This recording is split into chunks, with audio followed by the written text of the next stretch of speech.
Hello everyone, आप लोगों का स्वागत है मैनेजमेंट के ऑनलाइन क्लास में। हम लोग मटेरियल मैनेजमेंट यूनिट पढ़ रहे थे, जिसमें आज हम लोग पढ़ेंगे कि फंक्शन ऑफ परचेज डिपार्टमेंट क्या होता है। काफ़ी इंपॉर्टेंट है, क्योंकि अगर किसी ऑर्गेनाइजेशन के रिस्पेक्ट में देखेंगे तो ये डिपार्टमेंट काफ़ी इंपॉर्टेंट होता है, क्योंकि इसी का अगर अच्छा से काम किया गया होगा तो याद रखना है कि आपका प्रोडक्शन काफ़ी स्मूथली चलेगा, कंपनी का जो प्रॉफिट है वो काफ़ी इंक्रीज कर जाएगा। इसलिए परचेज डिपार्टमेंट काफ़ी इंपॉर्टेंट हो जाता है किसी भी ऑर्गेनाइजेशन के लिए। अगर आप किसी ऑर्गेनाइजेशन, किसी कंपनी के रिस्पेक्ट में देखेंगे, जैसे मान लीजिए हम टाटा मोटर्स के रिस्पेक्ट में देखेंगे कि टाटा जो है अपने कंपनी में बहुत तरह का व्हीकल्स बनाती है। वो 4 व्हीलर भी बना रही है डिफरेंट डिफरेंट मॉडल का, फिर आपका वो बस भी बना रही है, ट्रक भी बना रही है, इवन मिलिट्री के लिए भी बहुत सारा जो है ऑटोमोबाइल बना रही है। तो कह रहा है कि टाटा मोटर्स को अगर कोई प्रोडक्ट बनाना है, मतलब कोई व्हीकल्स बनाना है या कोई ऑटोमोबाइल बनाना है, तो उसके लिए क्या करेगा, डिफरेंट डिफरेंट कंपोनेंट का उसको रिक्वायरमेंट होगा। 4 व्हीलर के लिए अलग अलग तरह का कंपोनेंट होगा, बस के लिए अलग होगा, ट्रक के लिए अलग होगा, मिलिट्री पर्पस के लिए अलग होगा। तो वो क्या क्या एक डिपार्टमेंट वहां पर बना दिया, उसको हम लोग परचेजिंग डिपार्टमेंट कहते हैं। अब परचेजिंग डिपार्टमेंट क्या कर रहा है, जैसा जैसा रिक्वायरमेंट है प्रोडक्शन सेक्शन में, उसके अकॉर्डिंगली वो डिफरेंट डिफरेंट जगह से, मार्केट से क्या कर रहा है, उस प्रोडक्ट को खरीद रहा है।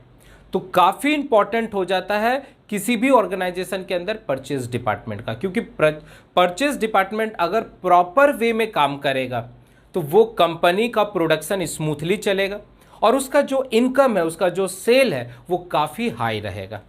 तो इसलिए हमको बहुत अच्छे से समझना पड़ेगा कि क्या क्या फंक्शन होता है किसी भी परचेजिंग डिपार्टमेंट का। आप ये अपने कोई छोटा मोटा दुकान के रेस्पेक्ट में भी देख सकते हैं कि कोई भी दुकान वाला अगर परचेजिंग भी करता है तो वो भी कुछ ना कुछ इस तरह से मैनेजमेंट करता है। तो चलिए हम लोग फटाफट किसी इंडस्ट्री के रेस्पेक्ट में फंक्शन ऑफ परचेज डिपार्टमेंट देखते हैं। तो क्या कह रहा है, यहाँ हेडलाइन दे देंगे फंक्शन ऑफ परचेज डिपार्टमेंट।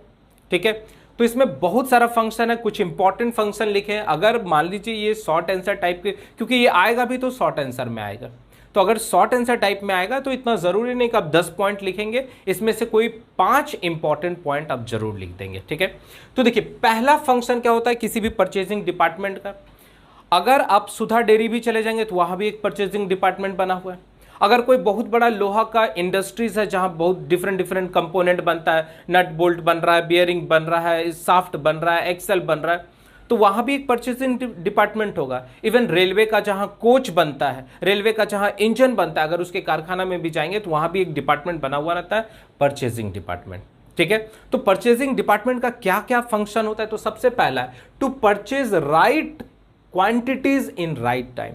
कह रहा है कि पहला जो फंक्शन है किसी भी परचेजिंग डिपार्टमेंट का, वो क्या करता है, राइट क्वांटिटीज मंगाता है। मतलब अगर हमको टाटा मोटर्स के लिए कोई व्हीकल्स बनाना है, मान लीजिए हमको 20 व्हीकल बनाना है, तो उस 20 व्हीकल के लिए हमको क्या चाहिए, राइट क्वांटिटी में कंपोनेंट चाहिए। इंजन चाहिए, साफ्ट चाहिए, गियर चाहिए, एक्सल चाहिए, टायर ट्यूब चाहिए, उसका पूरा का पूरा सीट फ्रेम, ये सब सारा चीज चाहिए, तो उसको कहते हैं राइट क्वांटिटीज। अब 20 का 20 जो आपका ऑटोमोबाइल है वो तो एक दिन में नहीं बनेगा, हो सकता है वो एक सप्ताह के अंदर अंदर इंटरवल में बने। तो हमको राइट क्वांटिटी में चाहिए प्रोडक्ट, कंपोनेंट, और साथ ही साथ राइट टाइम पर मिल जाए। ऐसा नहीं कि प्रोडक्शन फिर डिले हो, क्योंकि अगर प्रोडक्शन हो रहा है तो परचेजिंग डिपार्टमेंट उसको सप्लाई कर दे जो भी उसका रॉ मटेरियल का रिक्वायरमेंट हो। तो ये काम होता है पहला, कि वो सही क्वांटिटीज में प्रोडक्ट को अपने यहाँ स्टोर करके रखेगा, और साथ ही साथ सही टाइम पर जो प्रोडक्शन डिपार्टमेंट है जहां पर प्रोडक्शन हो रहा है वहां पर उसको भेज देगा। नेक्स्ट क्या कर रहा है, to check and see that goods receive are in accordance, that is called अनुसार, with order placed in respect of the quality, quantities and specification. क्या कर रहा है कि जो परचेजिंग डिपार्टमेंट है वो कहां से पहले जाता है, प्रोडक्शन डिपार्टमेंट। प्रोडक्शन डिपार्टमेंट में जहां पर प्रोडक्ट बन रहा है, कोई भी चीज बन रहा है, तो प्रोडक्शन डिपार्टमेंट में जाके सबसे पहला वहां से एक एस्टिमेट ले लेता है कि आपको कितना कंपोनेंट चाहिए, आपको कितना मटेरियल चाहिए, किस क्वालिटी का चाहिए। ठीक है, किस स्पेसिफिकेशन का चाहिए। स्पेसिफिकेशन का मतलब है जैसे अगर नट बोल्ट आप ले रहे हैं तो उसका डायमीटर कितना होना चाहिए, लेंथ कितना होना चाहिए। बियरिंग ले रहे हैं तो किस टाइप का बियरिंग का यूज कर रहे हैं। साफ्ट अगर यूज कर रहे हैं तो साफ्ट का लेंथ कैसा होना चाहिए, उसमें थ्रेड कैसा होना चाहिए। अगर कोई इलेक्ट्रॉनिक्स डिवाइसेस के रेस्पेक्ट में देख रहे हैं तो उसका रैम कितना होना चाहिए, उसका किट किस तरह से होना चाहिए, उसका डिस्प्ले कैसा होना चाहिए, ये सब पूरे ध्यान में रख के वो क्या किया, जो आपका परचेज डिपार्टमेंट है वो प्रोडक्शन डिपार्टमेंट जहां से प्रोडक्ट बनेगा वहां से एक कोटेशन ले लिया, वहां से एक पूरा लिस्ट ले लिया कि किस किस तरह के प्रोडक्ट को मंगाना है। अब वो क्या किया, ऑर्डर दे दिया। कहां दे दिया, तो जो बड़ा बड़ा मैन्युफैक्चरर है उसको ऑर्डर दे दिया। अब मैन्युफैक्चरर क्या किया, वो प्रोडक्ट उसके डिपार्टमेंट में भेज दिया। कहां भेजा, परचेजिंग डिपार्टमेंट में। अब परचेजिंग डिपार्टमेंट में जो भी प्रोडक्ट आया उसको क्या करेगा, सील को तोड़ेगा और फिर चेक करेगा कि जो जो हम क्वांटिटी, क्वालिटी या स्पेसिफिकेशन बोले थे क्या उसी के अनुसार वो भेजा है कि नहीं। तो ये भी काम किसका होता है, परचेजिंग डिपार्टमेंट का है। तो क्या करता है, to check and see that goods मतलब सामान रिसीव्ड आर इन अकॉर्डेंस, जैसा हम उसको ऑर्डर दिए थे, जैसा हम उसको आदेश दिए थे उसके अनुसार वो हमको प्लेस्ड किया है कि नहीं, भेजा है कि नहीं। जैसे आप भी नोटिस करते हैं कि आप अगर किसी भी ऑनलाइन शॉपिंग से सामान मंगाते, चाहे फ्लिपकार्ट से हो, अमेजोन से हो, तो आप नोटिस करते हैं सबसे पहला आप डिस्प्ले में उसको देख लेते हैं, अपने मोबाइल के डिस्प्ले में वो प्रोडक्ट को देख लेते हैं। आगे से देख लिए, पीछे से स्क्रीन को चेंज कर करके देख लेते हैं, उसका कलर देख लेते हैं, लेंथ देख लेते हैं, डायमेंशन उसका देख लेते हैं, फिर ऑर्डर आप दे देते हैं। फिर जब आपके पास वो जो प्रोडक्ट आता है वो प्रोडक्ट को आप क्या करते हैं, अनबॉक्सिंग करके उसको निकालते हैं और फिर चेक करते हैं कि जैसा हम क्वालिटी सोचे थे, जैसा हम क्वांटिटी बोले थे, जैसा हम साइज बोले थे, क्या उसके अनुसार आया है कि नहीं आया। अगर नहीं आता है तो फिर आप क्या करते हैं, दोबारा उसको रिप्लेस करवा देते हैं। ठीक है, तो सेम काम परचेजिंग डिपार्टमेंट का भी होता है। जैसा वो रिक्वायरमेंट खोजा था प्रोडक्ट का, जैसा वो रॉ मटेरियल का या जो भी कंपोनेंट का, अगर उस हिसाब से आता है तो उसको रखता है, अदरवाइज फिर से उसको वापस उस कंपनी में भेज देता है। तो ये काम परचेजिंग डिपार्टमेंट करता है। नेक्स्ट है to see that deliveries of all goods are received within the time. अब देखिए, कोई प्रोडक्शन हो रहा है, मान लीजिए प्रोडक्शन हो रहा है, तो प्रोडक्शन में जरूर रॉ मटेरियल यूज होगा, कंपोनेंट यूज होगा। तो प्रोडक्शन प्रोसेस अगर कंटिन्यूअस है और मेरा रॉ मटेरियल परचेजिंग डिपार्टमेंट से जा रहा है, तो परचेजिंग डिपार्टमेंट को पता होता है कि 10 दिन के बाद ये मेरा मटेरियल खत्म होगा, तब तक वो ऑर्डर दे देता है। अब ऑर्डर दे दिए, अब आपको पता है कि 10 दिन के बाद वो खत्म हो जाएगा, और सोचिए कि वो 10 दिन के अंदर नहीं आया, 20 दिन 25 दिन के आएगा, तो आपका प्रोडक्शन क्या होगा, पूरा रुक जाएगा। तो ये भी काम होता है परचेजिंग डिपार्टमेंट का कि जो ऑर्डर दिया है वो चेक कर लेता है कि क्या वो स्पेसिफाइड टाइम में दिया है कि नहीं दिया। अगर नहीं दिया है तो आप उससे हमेशा के लिए क्या करेंगे, रिलेशन तोड़ देंगे और दूसरा सप्लायर से प्रोडक्ट मंगाएंगे। जैसे अगर एनटीपीसी का एग्जांपल आप लेंगे, तो आपको पता है कि एनटीपीसी में कोयला को हम लोग क्या करते हैं, कंबशन कराते हैं, जलाते हैं।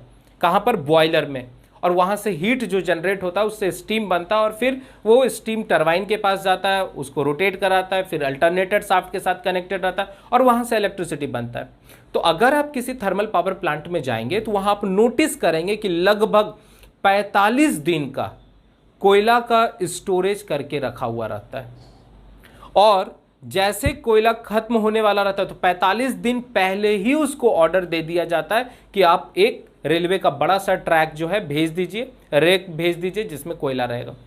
क्यों, क्योंकि अगर पता है कि अगर किसी तरह का मान लीजिए एक्सीडेंट हो गया, बीच में ही रेल दुर्घटना हो गया, तो 2-3 दिन उसको ठीक लगने में रहेगा, तब तक उसके पास बैकअप के तौर पर काफ़ी कोयला रहता है जिससे कि पावर प्लांट स्मूथली चले।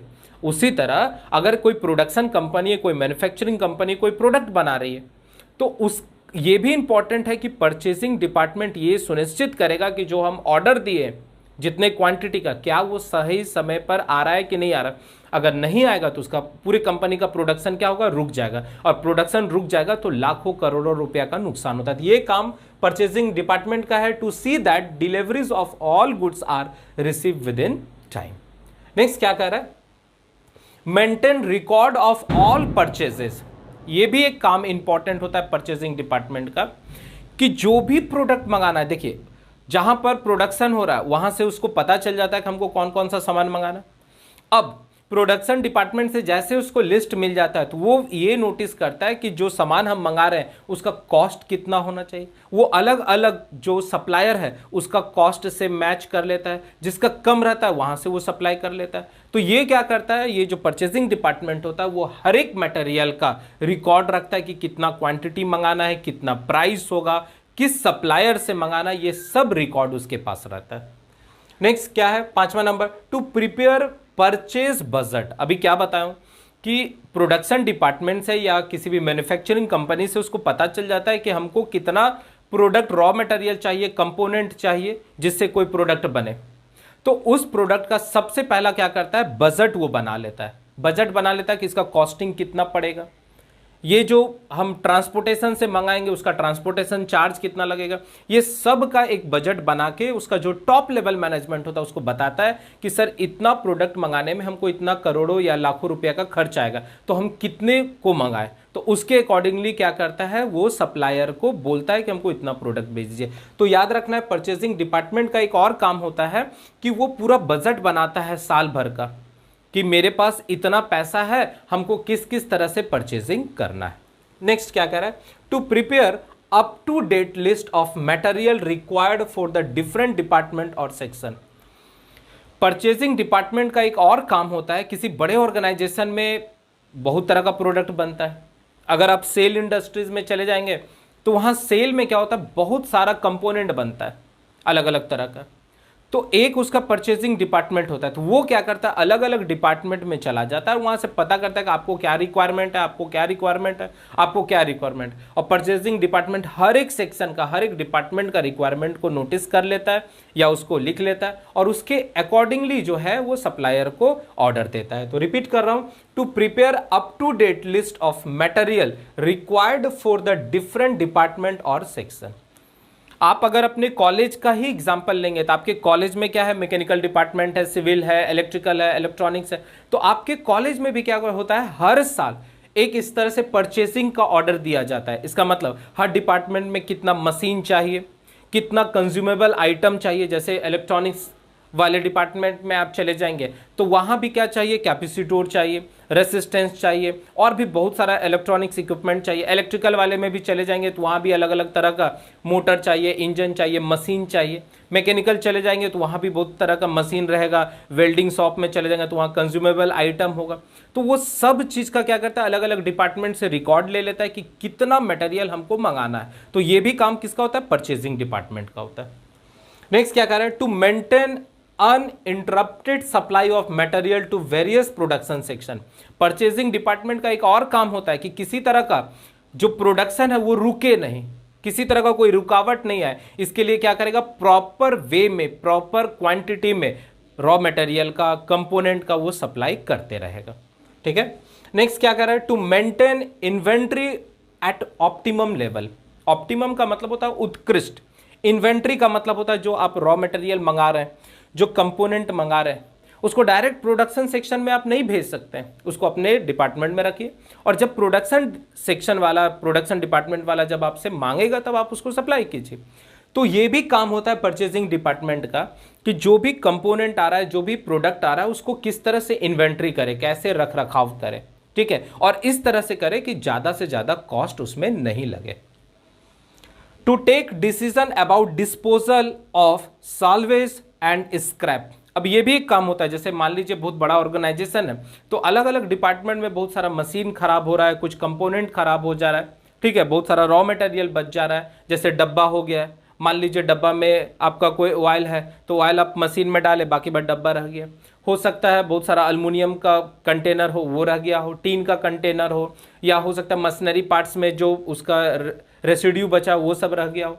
तो ये भी काम होता है परचेसिंग डिपार्टमेंट का, जो कबाड़ा बचा है, जो कचरा बचा हुआ है, उसको किस तरह से वो बेचे या उसको डिस्पोजल करे। तो ये काम होता है to take decision about the disposal of salvage, मतलब बची खुची चीजें जो भी हो, स्क्रैप रद्दी माल जो है, उसको किस तरह से वो डिस्पोजल करेगा। या तो कबाड़ा वाला को बेच देगा या तो उसको अच्छे तरीका से डिस्पोजल करेगा। तो ये भी काम परचेजिंग डिपार्टमेंट का ही होता है। नेक्स्ट क्या है, लास्ट आ जाते हैं, to ensure that supplier payment are made properly so that better relation are maintain. कह रहे हैं परचेजिंग डिपार्टमेंट का एक और बड़ा काम होता है कि देखिए ऑर्गेनाइजेशन है तो उसका टॉप लेवल मैनेजमेंट है। अब टॉप लेवल का मैनेजमेंट क्या किया, एक डिपार्टमेंट बना दिया जिसको हम लोग परचेजिंग डिपार्टमेंट कर रहे हैं। परचेजिंग डिपार्टमेंट क्या कर रहा है, सप्लायर से प्रोडक्ट को मंगा रहा है।